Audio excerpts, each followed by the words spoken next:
So let's talk about how we get a better result. Let's talk about what are the right things to do. And with our checklist, number one for sure is cheating is encouraged. And what do I mean by that?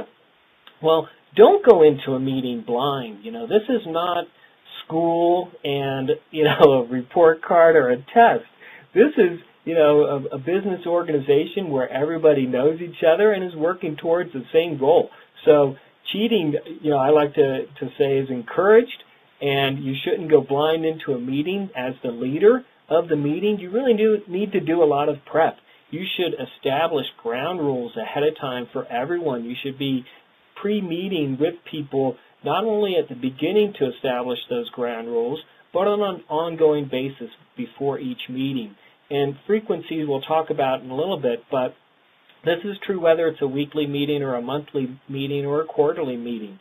Really focus on, in that pre-meeting, focus on issues that require coordination between different departments or different groups, because that's what you want to talk about and discuss. That's the value of having everyone together.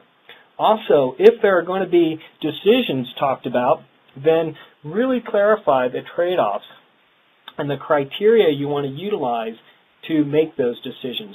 That's your role as the leader, to communicate very efficiently and effectively the issues involved so that decisions can come more easily. In terms of attendees, certainly you want to have contributors, all of the people involved in the project at the appropriate level. If you're going to have guests, and when I say guests, I mean internal. It's usually not appropriate to have external vendor guests, but that might be relevant sometimes.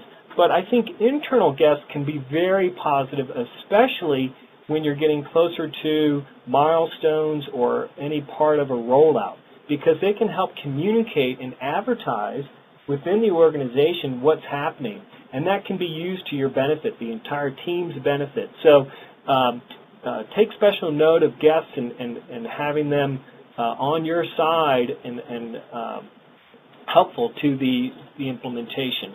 And then, if there is a decision happening, make sure the decision makers that are required are in attendance. Nothing is more frustrating to people, attendees especially, and you lose credibility if you're running a meeting and you're trying to make a decision but the decision maker isn't there. That's your role as the leader, to make sure that they are in attendance.